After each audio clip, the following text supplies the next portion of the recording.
Mr. O'Connor, you were using the crane to move the screen.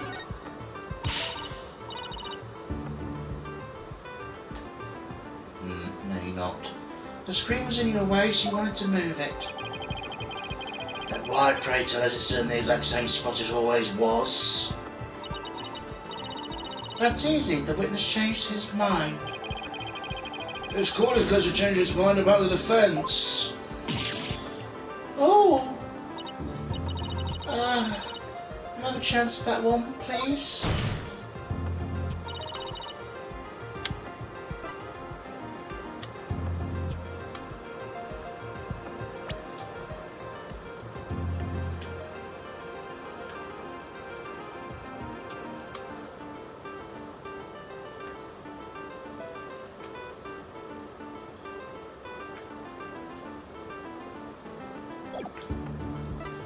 Move the body. The body was just like it was in the script, so it must have been moved like in the... Shit. This is what the prosecution believes. How simplistic, even foolish. Those are pretty strong words, Athena. Are you sure about this? The witness is a licensed crane operator, so he could have used it to move the body. Objection! Well, Golden Boy, care to chime in? I intend to say no more on the matter. Say that this does not bode well for you. Wait, he's on my side this time? Or is this another trap?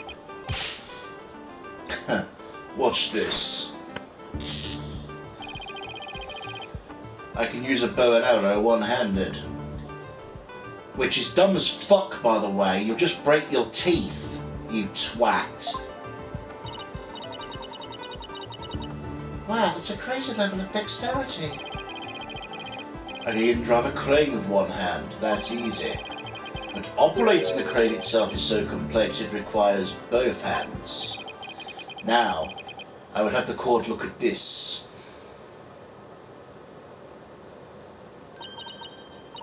Oh, please tell me that's a ketchup stain.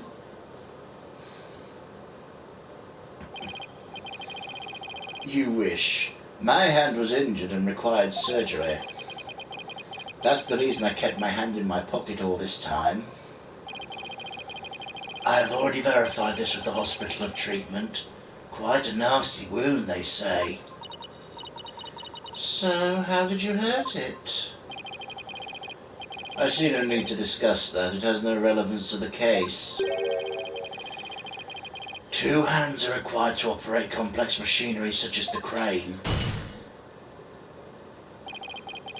Ergo, on the day of the mock trial, the witness was incapable of moving the body by crane.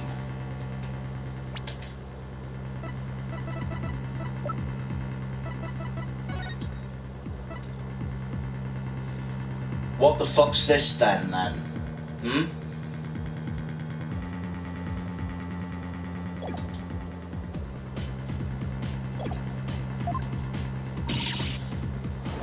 I'm the fool? I'd planned on moving the crane the night before the mock trial, but then I got injured. Wanted to keep my part-time job a secret, I had to do it just before the mock trial instead. Here I thought it was the big break we've been waiting for. Now the offence is... sophistry?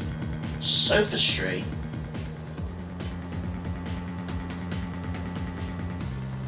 What does that mean? It's an interesting word.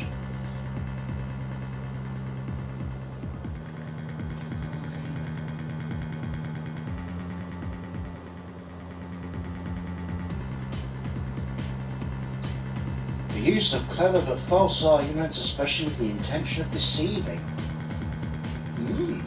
Very interesting. Right. Now that offence's sophistry is laid bare, I would like the court to recall my claim. The body was dropped out of a 3rd floor window to a mat near the maintenance area. Then a ball cart was used to move to the stage. See, I have been paying attention. Well done, your baldness. Now consider this. The accused was sighted dragging that mat. Ergo, it was she who moved the body.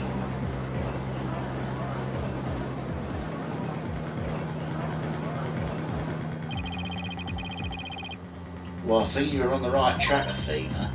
You do? Yeah. Juniper remains the prime suspect if we assume the body was moved per her script.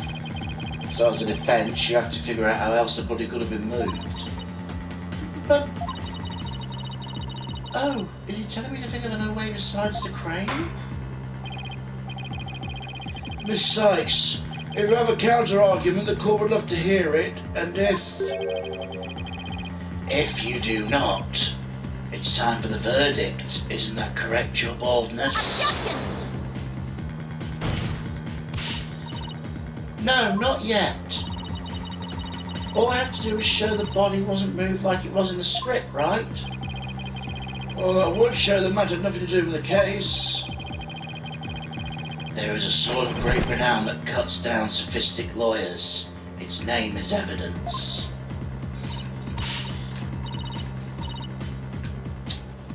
You don't scare me. False a smile, Athena. You can do it. What's wrong with your face, Athena? It's a weird mix of terror and a creepy grin. Just focus on how the body could have been moved without being dropped. How did anyone lower it without just dropping it? It's not like we could fly. Or maybe it could. After all, there is a way to zip between the art room and the stage. Yeah, there we go. That's what I was thinking earlier.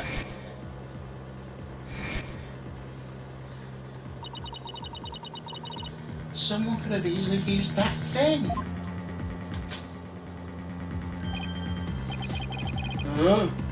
Oh, yes, of course. Miss Sykes, the court would like to see what you have for us.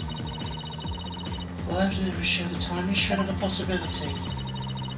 The mat and ball cart were used to move the body. This is what was used. Take that! The key here is the thing that ties the art room and the stage together. Might I propose an idea? It might do you well to tie your lips together, lest you further expose your ignorance. This isn't exactly the time for black comedy, Prosecutor Blackquill. Anyway, the court will recall the wire on which the school banner was hung.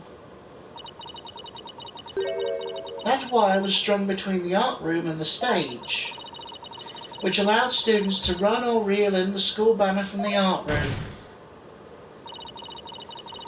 The body could have easily been lowered down to the stage via this wire. Objection!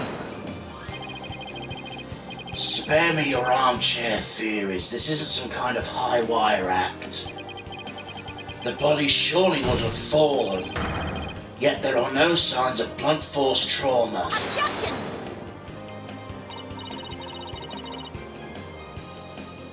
Oh, you surprised me, Prosecutor Blackquill. You didn't actually think I failed to account for that? I'm sure that's exactly what you thought. When we investigated the stage yesterday, the bottom part of the school banner had been tied in a pouch-like shape. And pouches are useful for carrying things. What do you think this one could have carried? Well, go on, please explain. The body was bundled in a pouch-like section of the banner and sent down the wire. The body would have been down the stage in a flash and there'd be no need for a mat.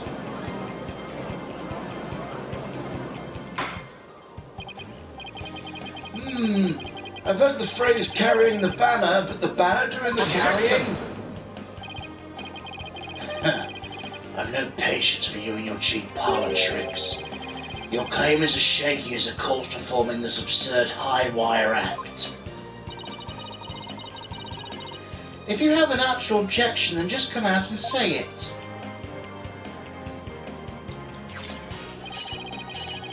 I trust you recall the bloodstains left on the art room pottery.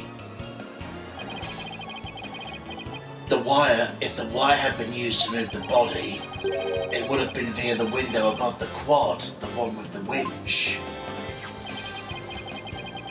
However, the bloodstained pottery was next to the window above the maintenance area.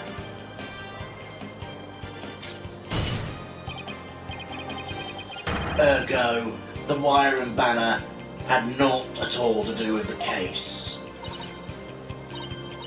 Oh, the bloodstained pottery. I remember that. This don't look good. We're back to the map fear if you don't do something. Well, Miss Sykes, I hope you have something better this time than a circus act. If my wife here is true, the blood on the pottery must not have been... At first we thought it was a red glaze, but then it turned out to be blood. But what if we go back to the time when it was just red glaze by all accounts? Objection! But the police have clearly identified it as blood. Shit. You can't change fact for fiction, Miss Sykes, let alone travel back in time. Whoops. Now then, Miss Sykes, please share your thoughts on what this blood really is. Maybe it's not the victim's blood. Did the police check to see from whom the blood is on the pottery came from? Shame on you, Sykes Dono. Have a little more respect for the constabulary.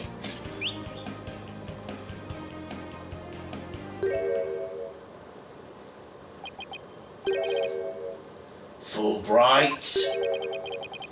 Looks like they didn't check it. Oh, don't let it get you down, Prosecutor Blackwell. Everyone makes mistakes.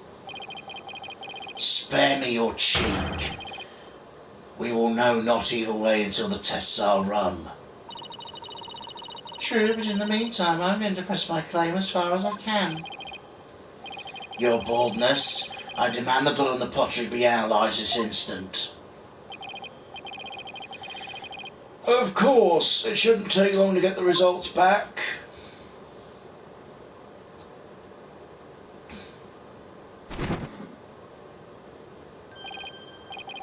Oh my, that was quick. We mystery if it turns out to be the victim's blood. Please let it be someone else's.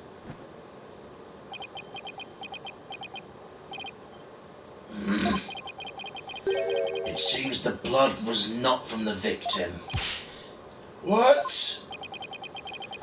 Furthermore, a comparison with other parties involved in the case reveals that the blood belongs to one Hugh O'Connor. So that's where he got injured then. Score!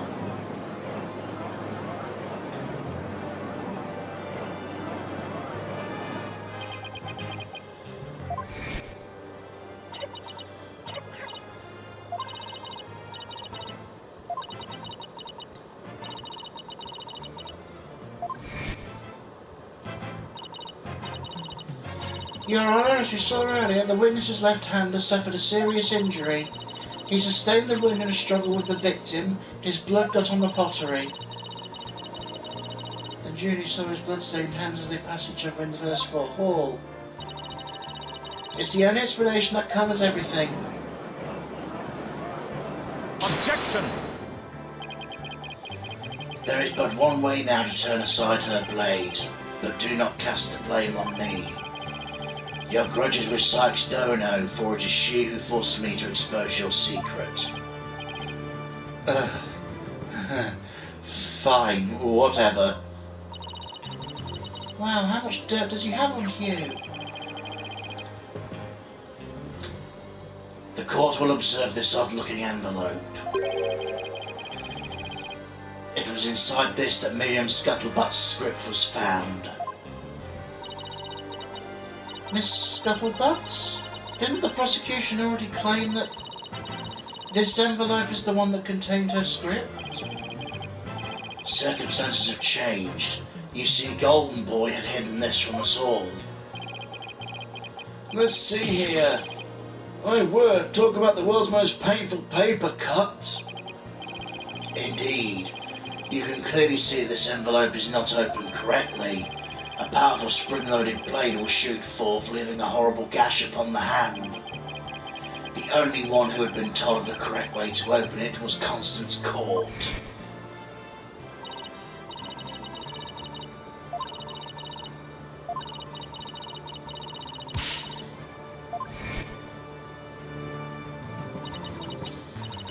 Yikes, Maria wasn't kidding when she said that. The blood on the blade is the witnesses. Our genius here tried to sneak a peek at the wrong script and paid for his foolishness. Ouch! This guy's the worst genius I've ever seen. Don't worry, Athena, the wound isn't that deep. We've still got the wire theory. Yeah, I've got it. Since the blood by the window overlooking the maintenance area isn't the victim's, there's no longer any basis for denying the body was moved using the wire and banner. Therefore, the defence once again asserts just that.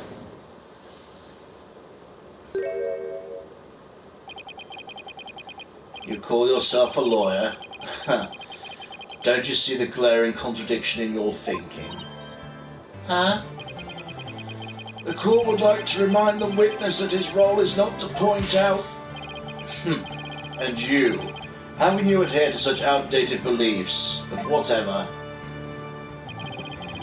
It seems you've forgotten the two statues that are on stage directly below the wire. A body sent sliding down that wire would have crashed into them. Care to explain that away? I believe he's right. The statues and the wire are extremely close together. Statues are also knocked over and broken, you fucking mong. So the body would have collided with the statues? Huh. What if they did collide? Wait, that's it?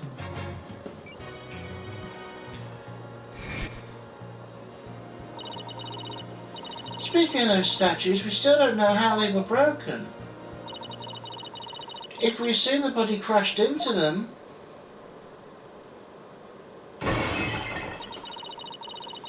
that would also explain the loud sound we heard while we were in the waiting room.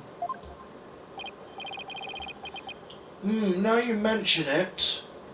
I feel like I'm going to turn this around and say no, it wasn't, because there's no trauma marks. You and Mr. Wright went out to the stage after you heard the sound, correct? Objection! Interesting. How very interesting. May I ask just one question? When was it you heard said sound? A little after the mock trial had started. Mr. Wright and I were practically bored to tears in the waiting room when... Oh! Precisely. If the sound you heard did happen while the body was being moved, that would place it during the mock trial. Oh! Which means the body wouldn't have been there before the mock trial started.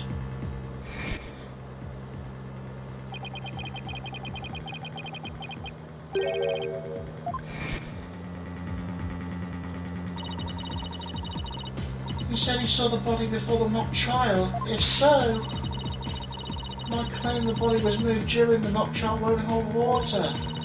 Stupid contradiction. It's going to get me and our case killed.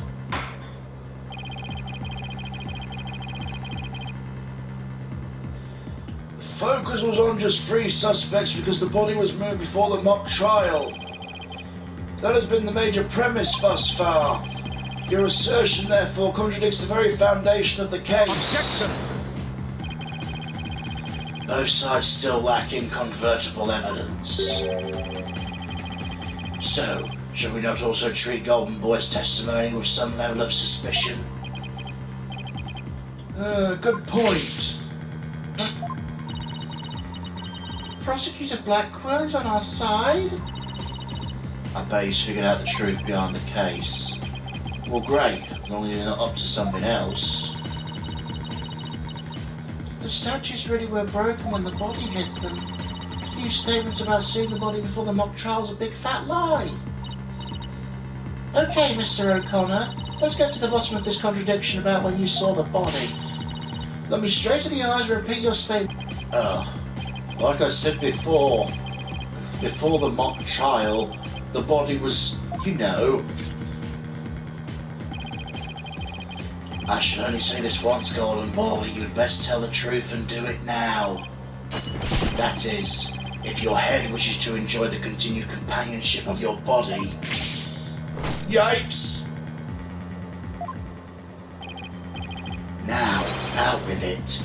Did you truly witness the body? Or were you just lying about it? Well, which is it?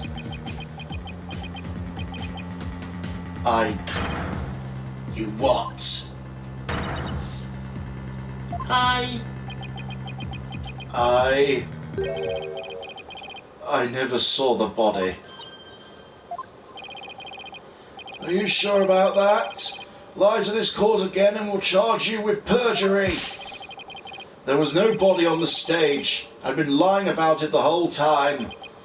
I'm sorry.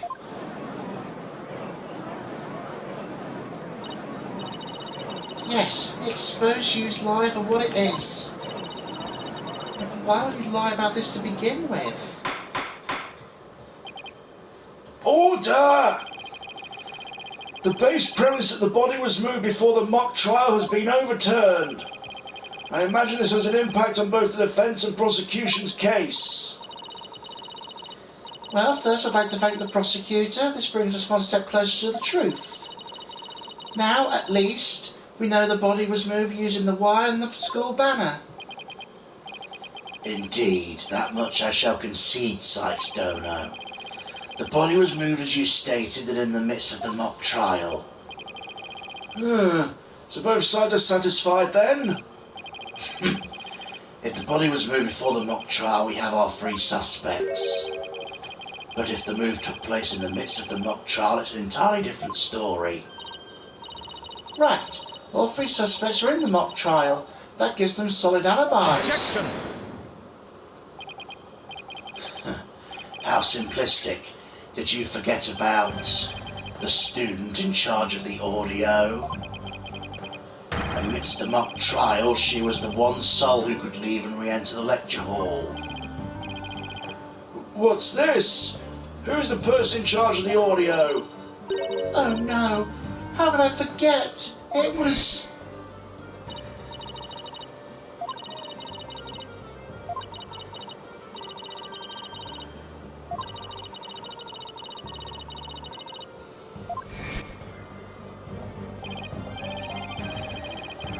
Indeed, the one who could enter the art room amidst the mock trial to move the body was none other than the accused Juniper Woods, for she was in charge of the audio.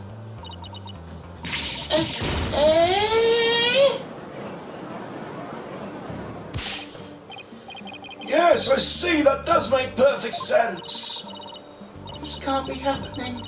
Instead of exposing huge crime, Junior's just even deeper. No matter how you slice it, we're cooked.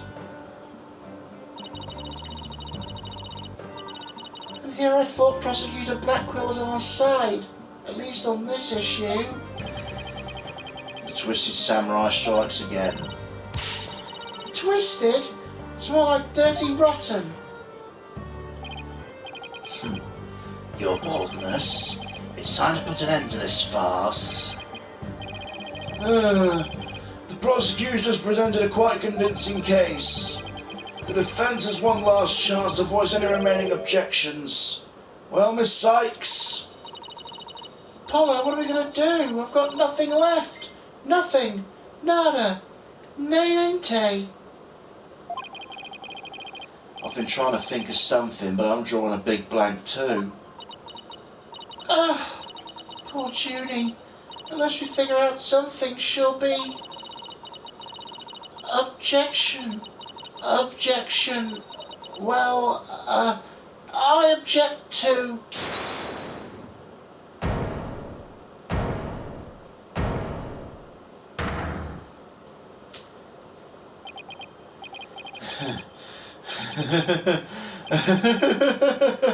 Stop right there. All ears to me, it's time you heard about the rare genius of Hugh O'Connor.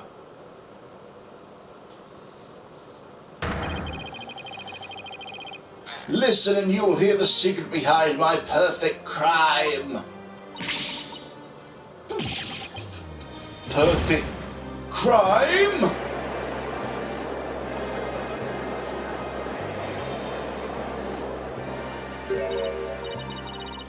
Wait, this is some serious deja vu.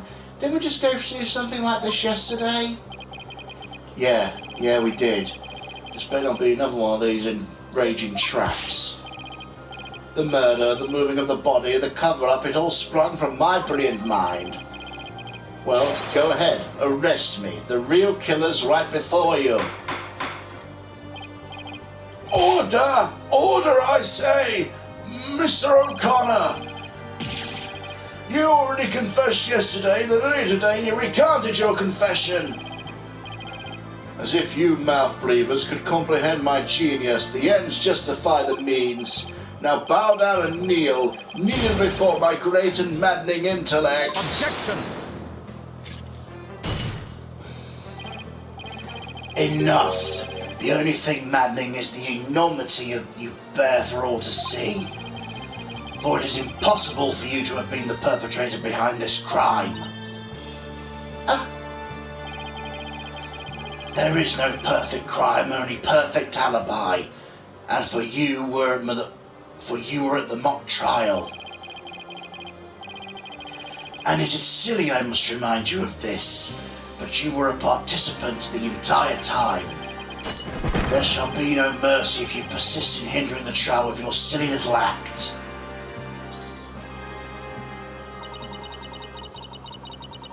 He doesn't seem the least bit shaken by Blackwell's threat. Listen, Mr. Prosecutor, calling that a perfect alibi is beyond contempt. Your Honour, I'd like to take this opportunity to offer further testimony. I will now demonstrate the very moment of the genius that transcended even perfection.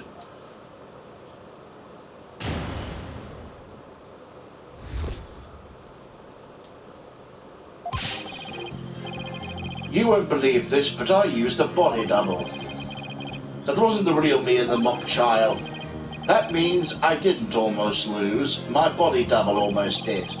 I slipped out stealthily while my body double took care of the trial. I had the run of the campus. In short, I'm the killer. Juniper's innocent.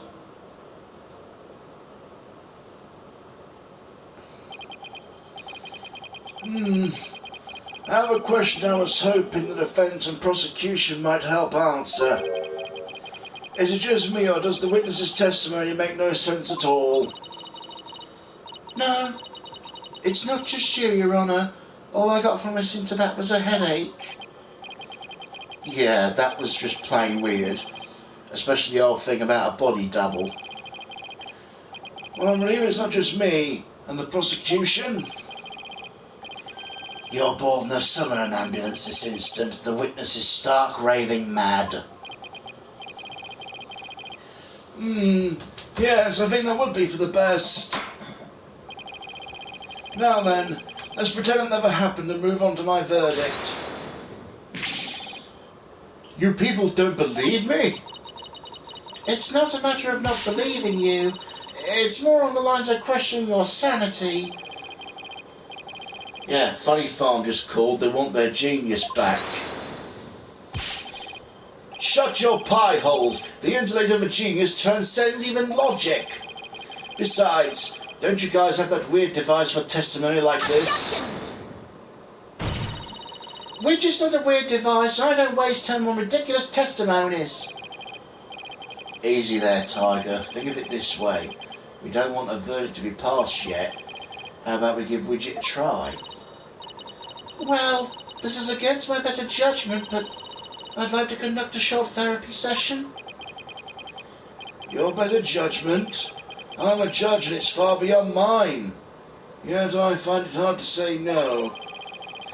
Prosecutor Blackquill, I trust you have no objections. Oh, Prosecutor Blackquill? The prosecutor said rubbish, we will be out on a stroll, then left with Detective Fulbright. How does he get away with stuff like that? Then I'll interpret this as meaning he has no explicit objections. All right, Miss Sykes, you may proceed with your therapy session. I've seen my share of crazy trials, but this one takes the cake.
Mr. O'Connor, this is what you're happy about.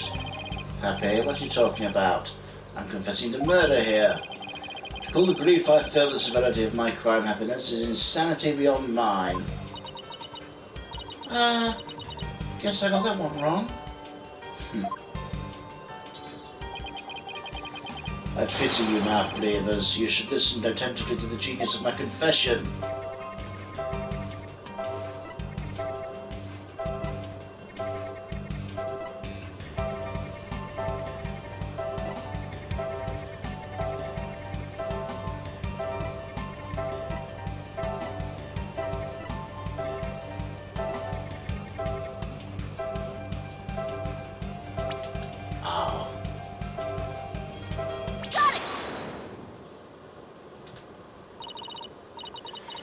Mr. O'Connor, yesterday you said you didn't really care about Miss Woods anymore.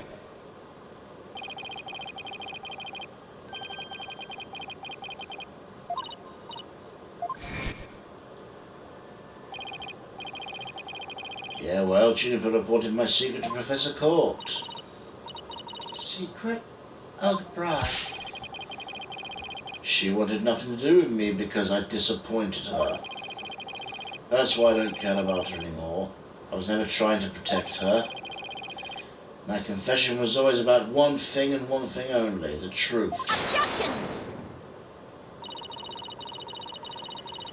Mr. O'Connor, you feel great happiness in the fact that you might help Miss Woods set Miss Woods free. So much it overshadowed all your other emotions. What are you? I can hear it clearly now, Mr. O'Connor. The discord you've been trying to suppress. People don't normally feel like you do when you confess. So you really was trying to protect Juniper? Yes, I'm sure of it. Hughes' feelings for her are the real deal.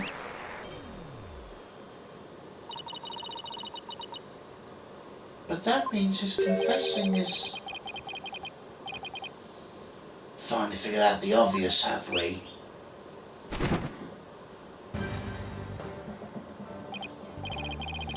Right, Prosecutor Blackquill, you're back.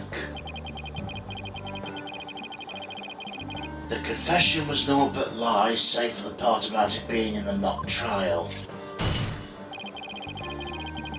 Can we all agree now the killer is the one in charge of the audio? That is, the accused. Why couldn't you have taken a longer stroll? No, you haven't unraveled the genius of my body double trick yet.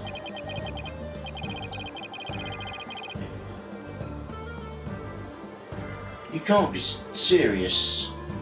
Do you expect us to believe you had a body double? Yes, I do. If you think I didn't, then prove it. Huh. I think I'm getting my voices mixed up there. Either we quit here and Juniper's found guilty, or we play along with Hugh's delusion. Let's go with the least worst choice, but first let me update his testimony.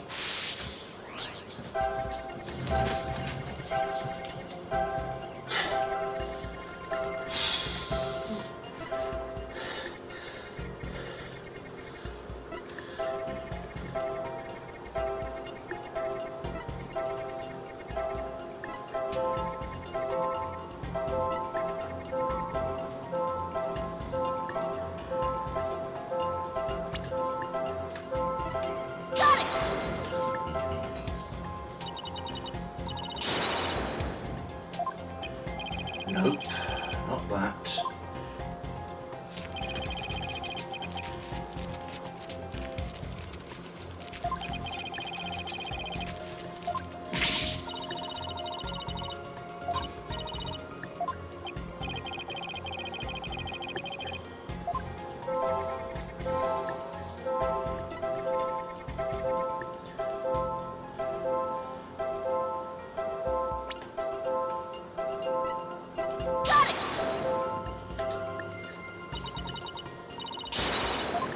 Damn it.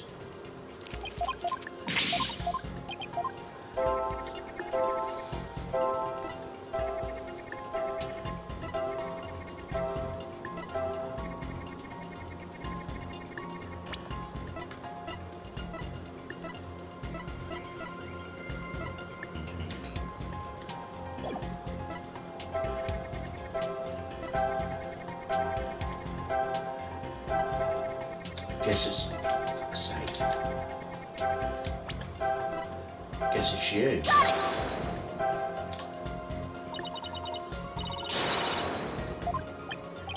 What? Fuck's sake.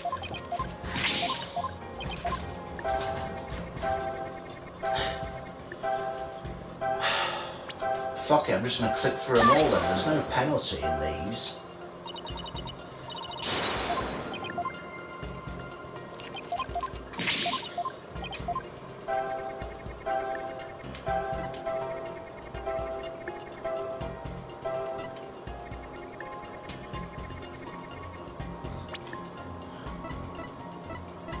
Unless it's the lack of emotion here, but... yeah, there we go. I almost didn't lose, you say. Very odd. You exhibited happiness the entire time, except during this statement. You don't know when to give up. Wait, now that I think about it. No, don't. Stop making stuff up. I left the lecture hall. It was during Professor Mean's pre-trial speech. That's when I moved the body and slipped back in just before the verdict. So you're saying you were there the moment the blubber was about to lose? Yes, I was. Naturally, I wasn't happy when I saw that. In any case, I was at the far end of the lecture hall behind the screen. I figured no one would see me if I came and went through the doors here. Objection! Sykes don't know how much longer will you indulge him in this charade. While it's true none of the audience might have seen him go for either of those doors, the faculty seats on the balconies are a different story and have a splendid view. I thought you could do better than that. The lawyer's bench is on the right side when facing the front of the hall. I use a door on the right side near the lawyer's bench. That means my movements are only visible to someone on the left side of the balcony on the left. Fucking hell.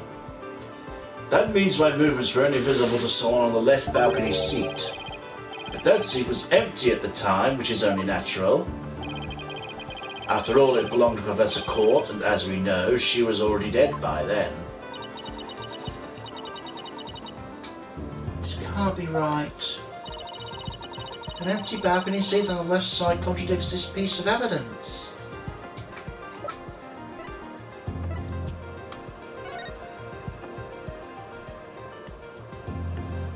That's where Means was sitting, not Court. Take that!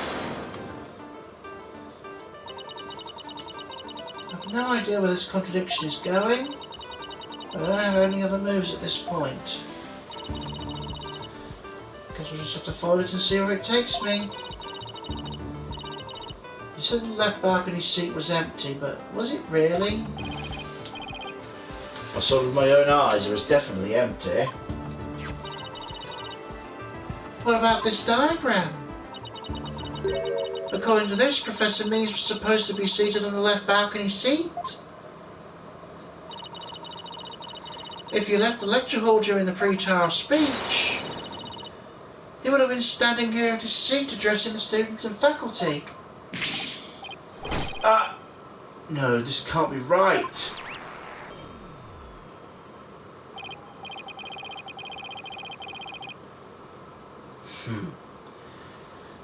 You do no one any favours by exposing the falsities of this confession. I've told plenty of lies so far, but this part is true, I'll tell you. There was nobody in the left balcony seat. You have to believe me. It doesn't seem like he's lying this time. Okay, Mr. O'Connor, let's have you testify again, but this time don't spare any details. You got it. I'll repeat as many times as necessary. I mean, my genius escape act wants repeating, considering I'm the real killer.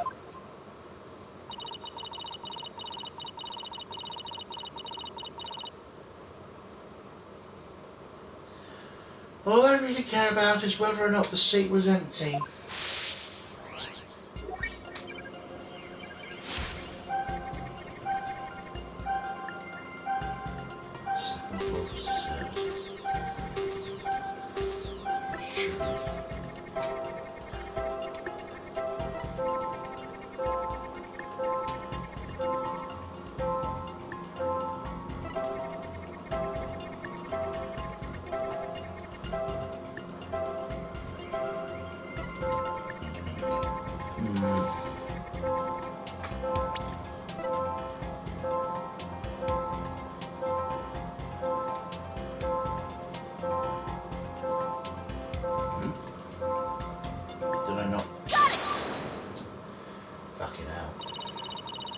Don't record while drowsy, kids. I detected powerful sadness and fear right after you said this part, as if you said something you shouldn't have. What's wrong with you? You shouldn't reveal a person's inner feelings for all to see. Mr. O'Connor, choose reveal your inner emotions by the way you speak. Plus I have a good idea on why you're feeling sad. You're a horrible person. You just leave me be. You said you went through the empty audio control room, but that's not true, is it? There was someone else who returned into there once Professor Means finished his speech. And that someone who was in the audio control room was...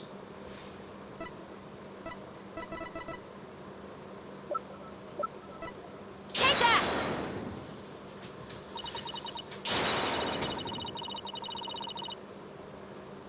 Shit.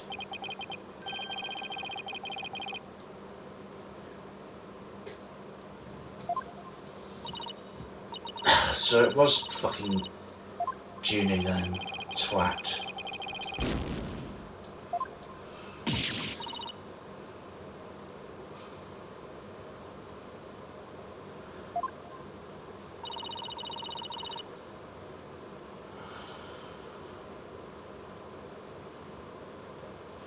There's only one person who went between the lecture hall and the audio control room. Take that! I know you realised there was a problem with your statement as you were saying it. That's why you felt so uneasy. If the audio control room really was empty, that would mean Miss Woods was roaming around the campus. Oh. Mr. O'Connor, if you really want to protect Miss Woods, just tell the truth. If you believe in her, revealing the truth is not the same as protecting her. Juniper's innocent. That's the truth. But in this dark age of the law, the truth can be just as easily twisted to serve anyone's needs.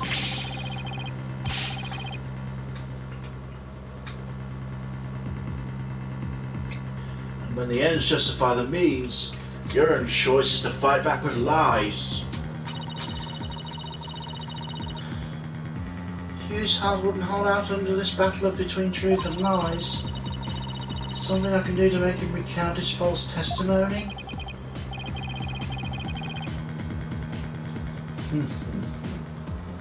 I fear nothing. I have nothing to fear now, for I have lost everything.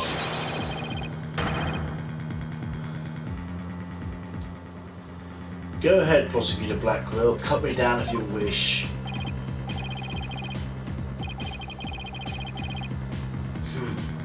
I thought you'd never ask. With you gone, we may swiftly proceed to a verdict.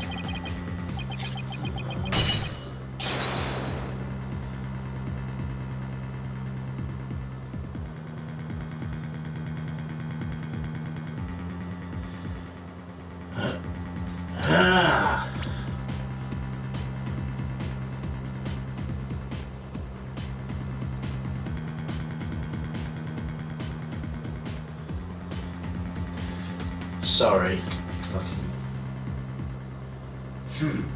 Thought you never asked. With you going, may swiftly proceed to a verdict.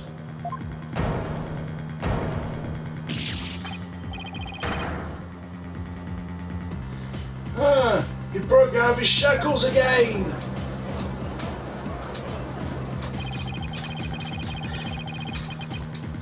I don't want to be the poor count down at the detention centre. Hugh O'Connor, in defence to your valour, I will limit your suffering with one clean blow.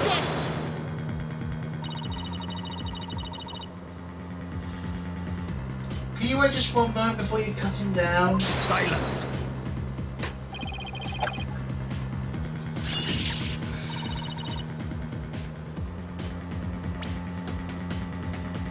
Do not become between a samurai and his foe, Sykes-Dono.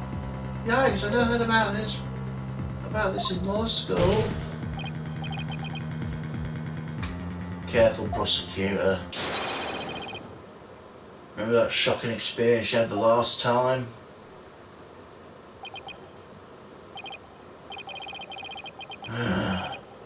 Very well, Golden Boy may live.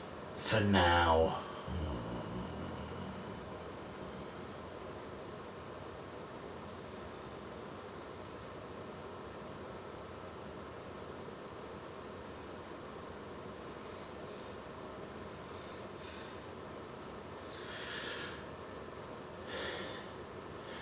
Very well, Golden Boy may live for now.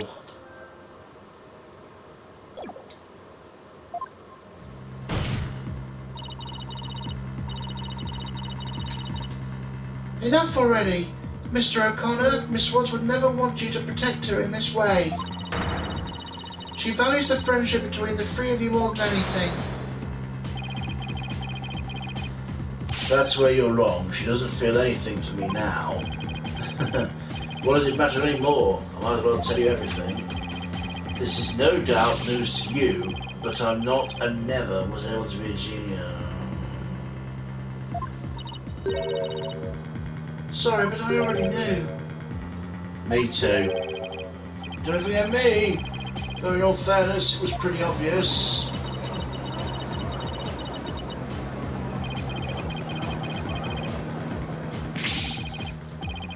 Oh, I don't need to rub it in, just shut up and listen. It all started several days ago. I accidentally learned one of my parents has been paying good money for my grades.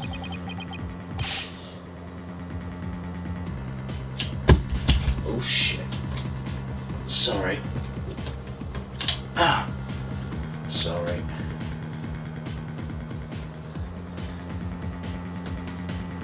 It all started several days ago.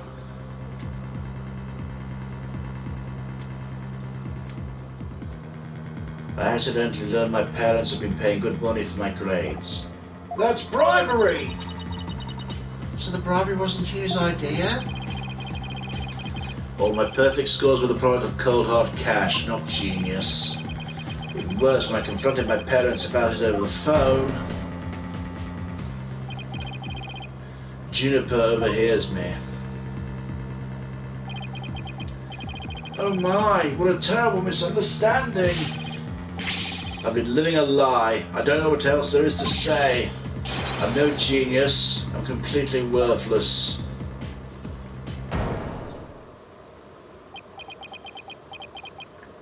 A perfect 0.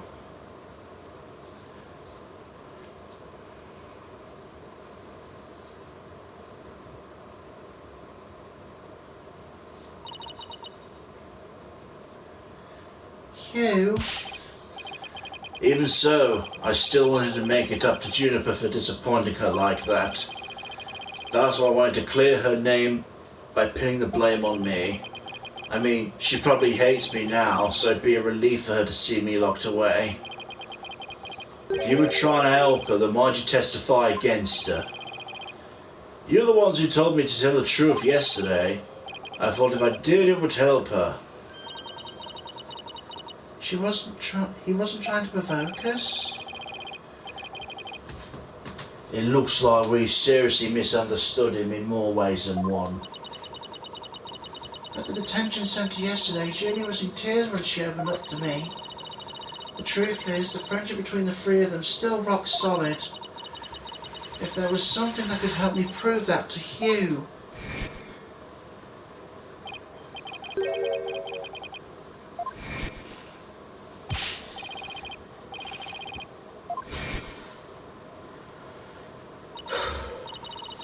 I know.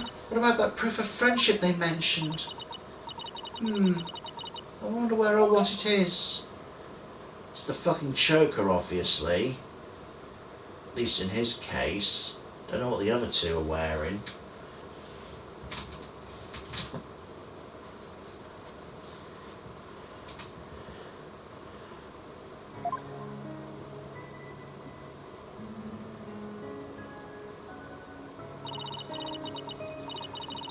Maybe it's... No, it's definitely it. The band around his neck.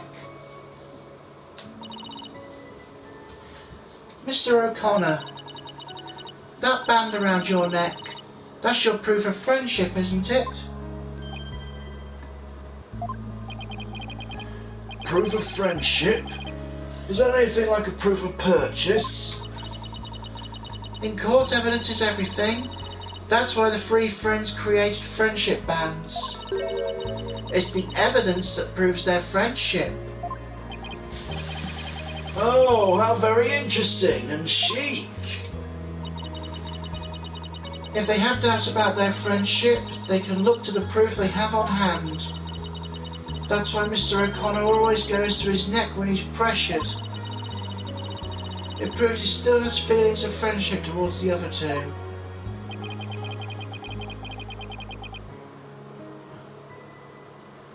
It don't matter if I wear it or if it... Did I skip something?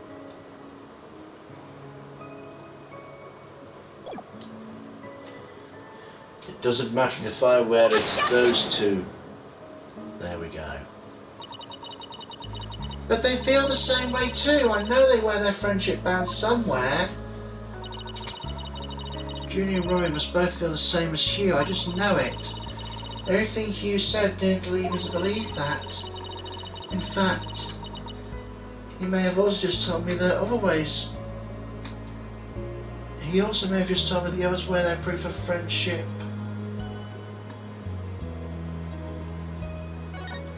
Well, they're easy to touch. All we have to do is think back to their testimonies. Ready? Miss Newman holds her arm when pressured. And Miss Woods holds her wrist. I know Miss Woods very well. She'd never abandon her friendship with you over something like this. And taking the blame for her will only succeed in making her terribly sad.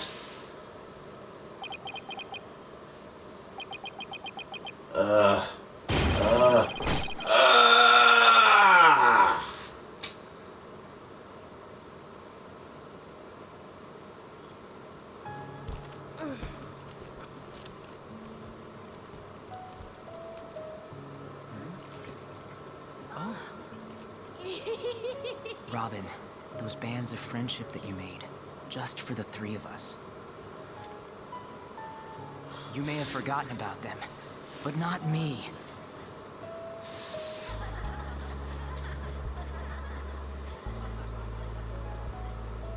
Hugh!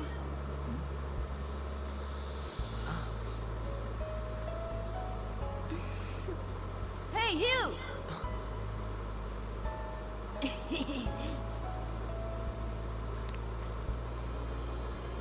And to think, I should have known better than to doubt my best friends.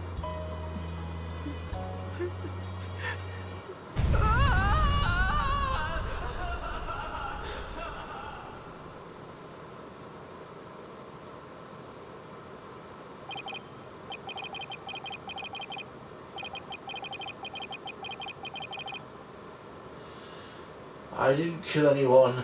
I didn't have a body double. I didn't move the body. I didn't even see it.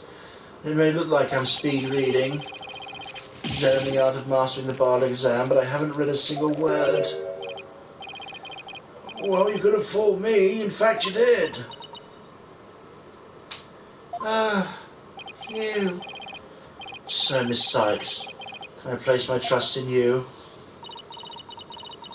I'm going to save Julie, so yes, you can place your trust in me. I'm to understand the witness is recanting his confession? Yes.